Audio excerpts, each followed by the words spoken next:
Hello, I'm Dr. Che and you're watching my YouTube channel. In this video, we will talk about language of contrast. This is part 1 and I think this will be a bit longer topic because there are very many important things that I need to teach you. So this is the English grammar course, advanced English grammar course, and in this course I have covered more than 27 common and important grammar topics, and nowadays we are at this one, how to show contrast. So open playlist of my channel and watch complete course in order. Link is given below in the description box. Please subscribe to my channel. Look at the description box for updates and link to my Facebook groups. Like and comment to encourage me. Share with other students to help them. And subscribe to my channel to get more videos on vocabulary, grammar, writing, speaking, listening and reading also. And press bell icon and subscribe also. Thank you. How to show contrast and why it is important. It is very common and useful in your writing. Many students don't know a range of conjunctions or phrases to show contrast or comparison or concession, and they repeat same words again and again, same words of contrast again and again, and this makes their writing or speaking what mechanical, and there is no range. Why? In this way their writing are repetitive and they are unable to show a range of grammar. Many students make punctuation mistakes and also wrong word order. Punctuation mistake and word order is very important. So number one of language of contrast or compare is but and however. But is a conjunction and is used to join words, phrases or clauses. It shows the contrast or opposite relationship between the items. We can't start a sentence with but. We use it in the middle of a sentence. Let us look at the example. Mr. Smith is a doctor, comma, but he writes IELTS exams.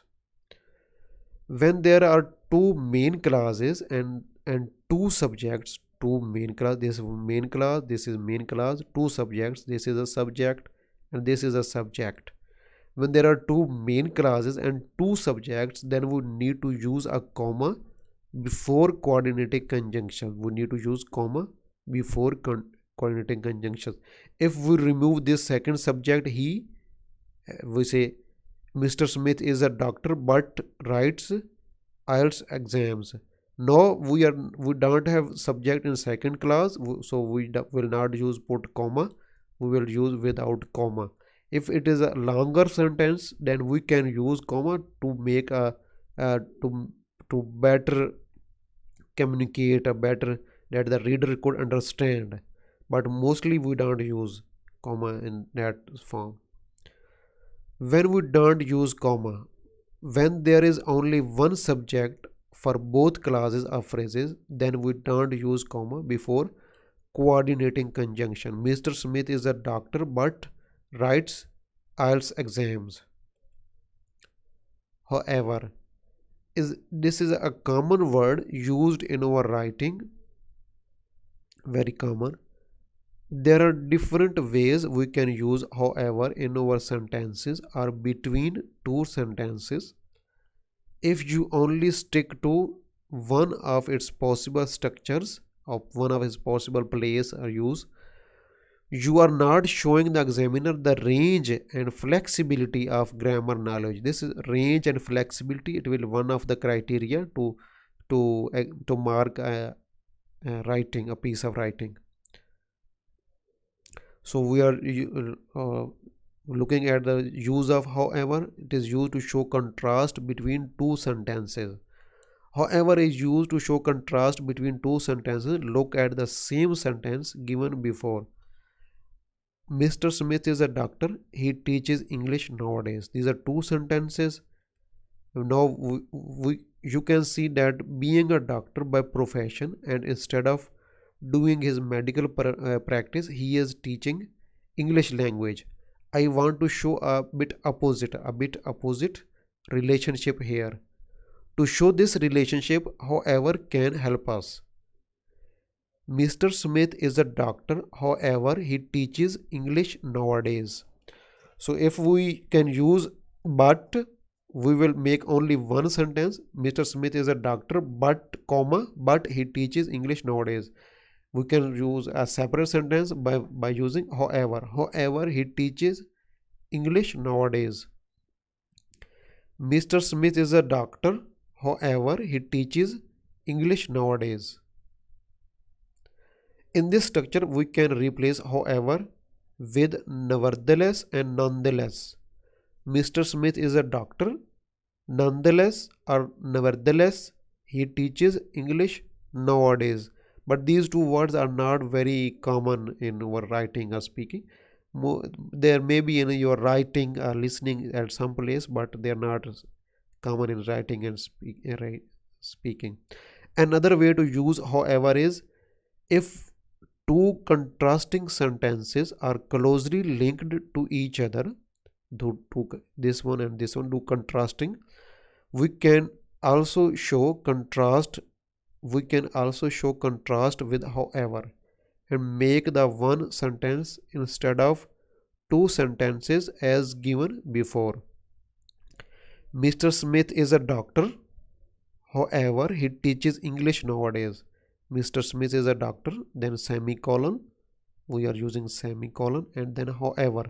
Now this is one sentence. These are not two sentences. If you are making two sentences, you will put comma as full stop here. Then you will use first letter would be capital, however, and comma in the second sentence. Mr. Smith is a doctor, however, he teaches English nowadays. If we are using making only one sentence, we can put semicolon and then however with small and then comma at the end of however. However, he teaches English nowadays. This is other use of however.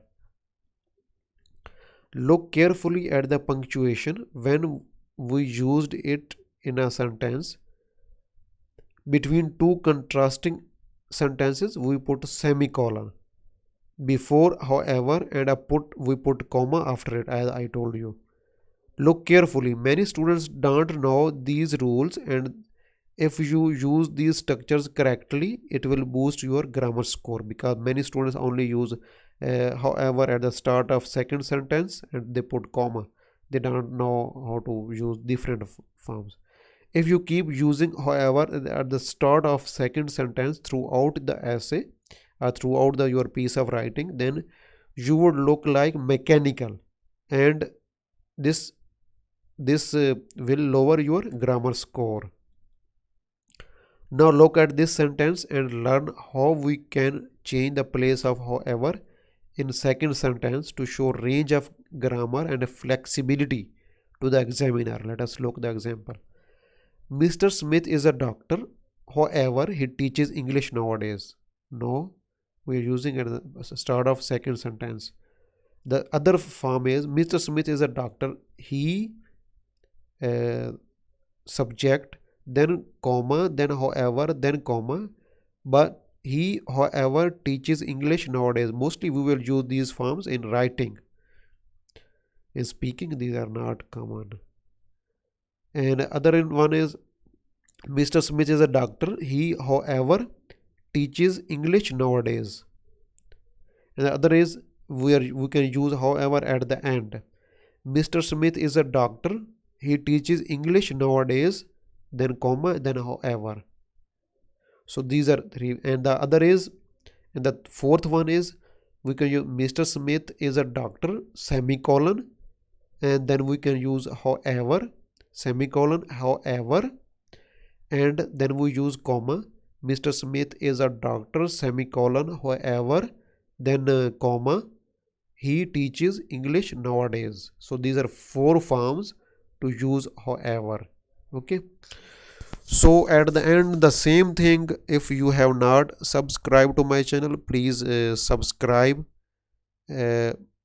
look at description box for updates and link to my Facebook groups. Like and comment to encourage me, share with other students to help them, and subscribe to my channel to get free videos on vocabulary, grammar, writing, speaking, listening and reading also.